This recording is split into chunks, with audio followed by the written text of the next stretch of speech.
Magandang araw mga kaibigan. Bigyan natin ng reaksyon, opinion itong post, ang balita ngayon. Title, nag-uunahan mag-sorry at lumipat for survival. Naglabas ng reaksyon si former PACC Chairman Greco Bilhica kaugnay ng umano'y pagbabago ng posisyon ng ilang mambabatas sa usaping impeachment laban kay VP Sara Duterte.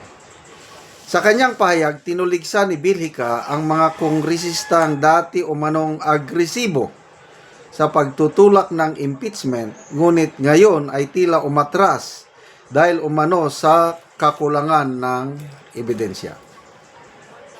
Ayon kay Bilhica, mga maleta congressman, gigil na gigil mag-impeach kay VP Sara Duterte noon for accountability daw. Nag-uunahan mag-sorry at lumipat na ngayon for survival. Dagdag pa niya, kulang na daw ebidensya, ayaw na daw nila. Hindi rin nag-atubiling magbitaw ng mabibigat na salita si Bilhica laban sa mga mambabatas na umano'y nagbago ng paninindigan. Sabi niya, mga kababayan, tandaan nyo mga taong iyan, mga walang paninindigan, oportunista at balimbing. Pag balimbing, sinungaling at magnanakaw, huwag paniwalaan, dapat palitan. Sa huli, iniugnay ni Bilhica ang isyu sa mas malawak na laban kontra korupsyon at pang-aabuso sa kapangyarihan.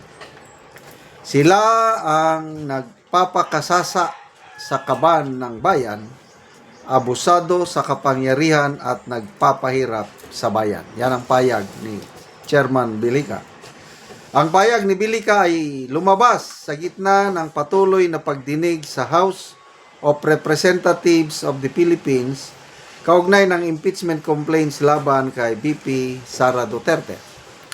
Matatandang idiniklarar na ng House Committee on Justice na sufficient in form and substance ang mga reklamo, isang hakbang na nagbubukas ng posibilidad ng plenary vote at kalaunan ay impeachment trial sa Senado. Gayunpaman, nananatiling usapin ang solidong suporta ng mga mambabatas, lalo na sa gitna ng mga ulat na umano'y pagbabago ng posisyon ng ilang political blocs at individual na kongresista. Okay. So, I don't know, sino yung mga tinutukoy ni dating Chairman Bilhica na lumilipat? Palagay ko, posible yan, lalo na mga kongresista from Visayas and Mindanao. Kahapon, inilunsad ang isang kilusan, Cebu Alliance for Duterte. Mga iba't ibang sektor ito na naglabas ng manifesto. We are warning all Cebu lawmakers. Oras na pumirma kayo sa impeachment laban kay VP Sara, parang pinirmahan nyo na rin ang inyong political death warrant. Ang bigat na statement yon. So, and I believe sa Mindanao, mas lalo ng takot ang mga kongresista sa Mindanao na basta-basta pumirma. Maliban lang, ito, exception lang kung may katulad last year na incentive. Ano yung incentive? Yung sinabi ni Congressman Toby Chanco na basta may pumirma ka, may pundo. I'm not sure how much. Kaya lang ang mga balibalita, 150 million. Kaya ang daming pumirma last year. So ngayon, kung meron pa rin ganong amount, palagay ko, maraming pipirma. Yun nga ang balita, na mayroong isang kongresista na nag-birthday sa Bali, Indonesia. Tapos, invite ang ibang kongresista at doon na daw nagkabigayan ng regalo. Regalo, ang nag-birthday, ang nagbigay ng regalo sa mga inimbita. Para sa, according to Politico, news para daw sa impeachment ni VP Sara. So, sige, mag-isip-isip kayong mga kongresista dahil sabi nga na Atty. Guanzon, anong pipili nyo? Dalawang taon? Malakas kayo kay Marcos? After that, wala na? Or, pabayaan nyo na yung remaining 2 years ni Marcos? Importante, malakas kayo panahon ni VP Sara sa 2020. Oh, so ako, sa 6 years na lang ako under VP Sara. Kasi sa ngayon, wala pa talagang makakatalo kay VP Sara. Sabi ng Pulse Asia Director, Research Director, si Madam Ana Tabafunda, kahit anong endorsement na gagawin ni Pangulong Marcos Jr., walang epekto o kung may epekto man, napakalit ang epekto para talunin nila si VP Sara sa Visayas and Mindanao. Malakas lang si Pangulong Marcos sa Luzon. Yun lang ang kanyang baluarte. Metro Manila, wala na siya. Mas lamang ang ratings ni VP Sara sa NCR kumpara kay ano. Kaya doble kayod sila ngayon. The only way is impeachment.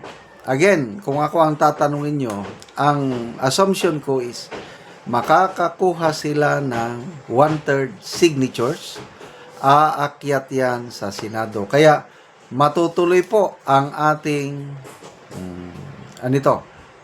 bloodbath makakapanood.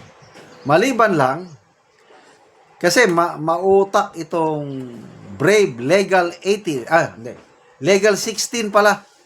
Kung mayroong Brave 18 Marines, meron ding Brave, Talented, Legal 16, yung mga abogado ni VP Sara.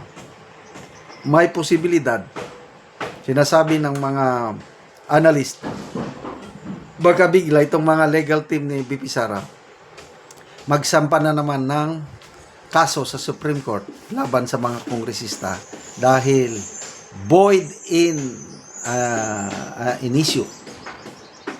Defective from the start itong ginagawa nilang impeachment process.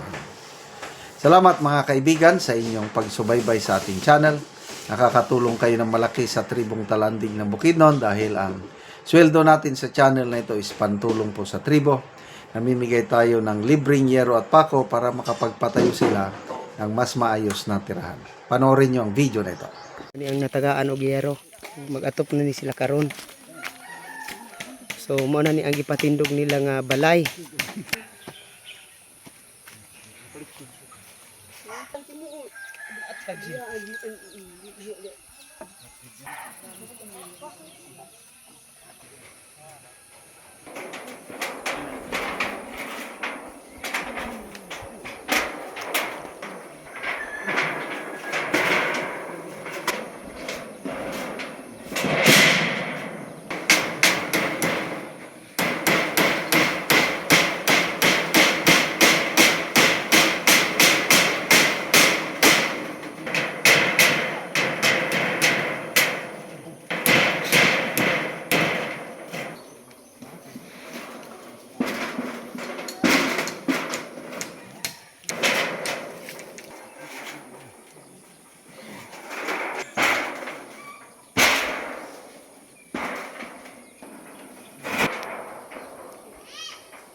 O karon no managyod sa pag-atop. So maayo na gid nga tan-awon kay nahuman na og atop ang among gihatag nga yero. Salamat to Ginoo ta. Salamat sa Ginoo kay ginabangay magsin ug sa nag-sponsor ani nga sin. Yun kay nakabalin yun mi kay nagpuyo rami sa among ugangan. Oo, so nagpuyo lang ka, nagluon lang mo sa ilaha. Oo, so karon nakabalay na gyud mo. So salamat kaayo.